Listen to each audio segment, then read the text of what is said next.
Good morning. I hope this e-news finds you well on this day. For this Sunday, we're going to take some time to look in the book of Genesis, chapter 37. We're going to talk about Joseph and how Joseph was often seen as one of Jacob's favorite sons, so much so that Jacob gave Joseph an amazing Technicolor dream coat, gave him a multicolored coat in honor of who he was to Jacob. And also then that stirred the pot with his brothers.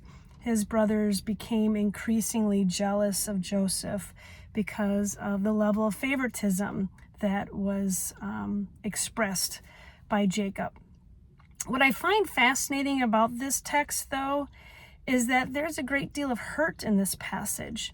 That when the brothers went off to conspire how they were going to get rid of Joseph, Joseph went to go look for him because Jacob wanted to know where the boys were with the sheep.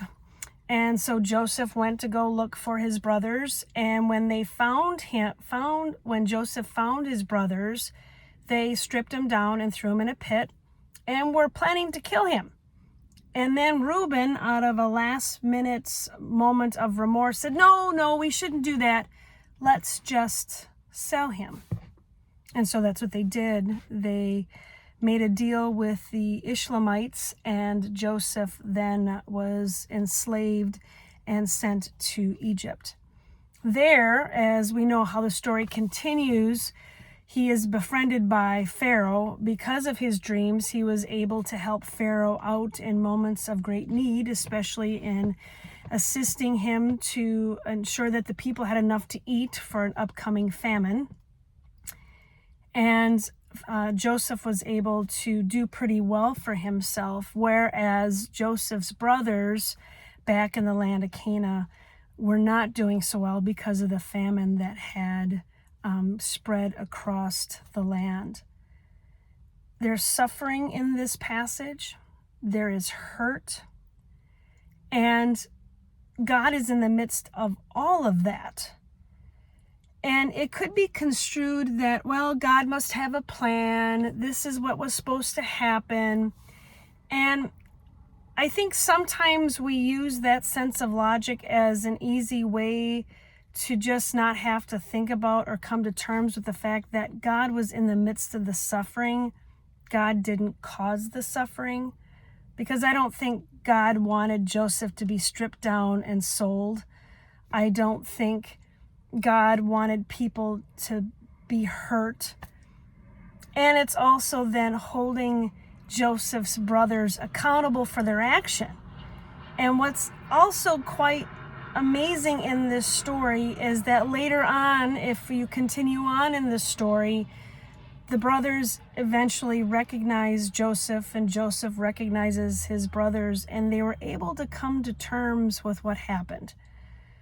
And that's not always the case. I mean, we have family scenarios that take us in directions that cause a great deal of hurt, and reconciliation is not able to happen due to one's safety and other measures.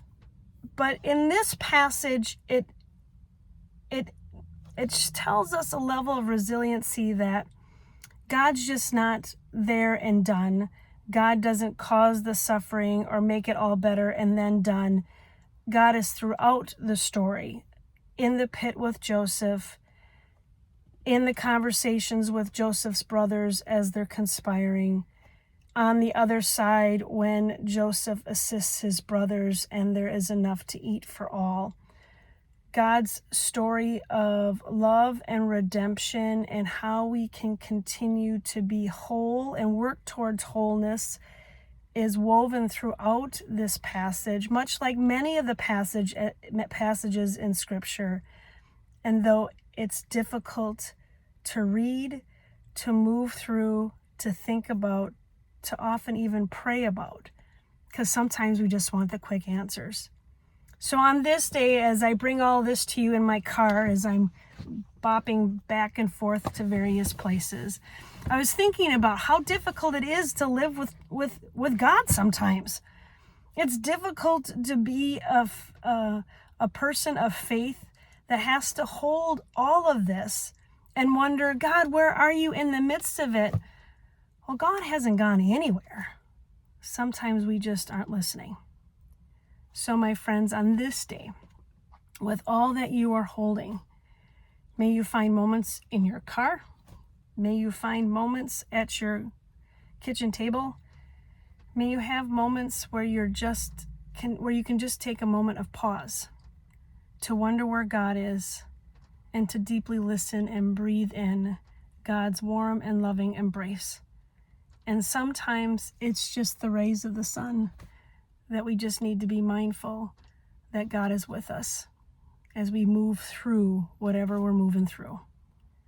May God's light and love be with you on this day, and I hope to see you real soon.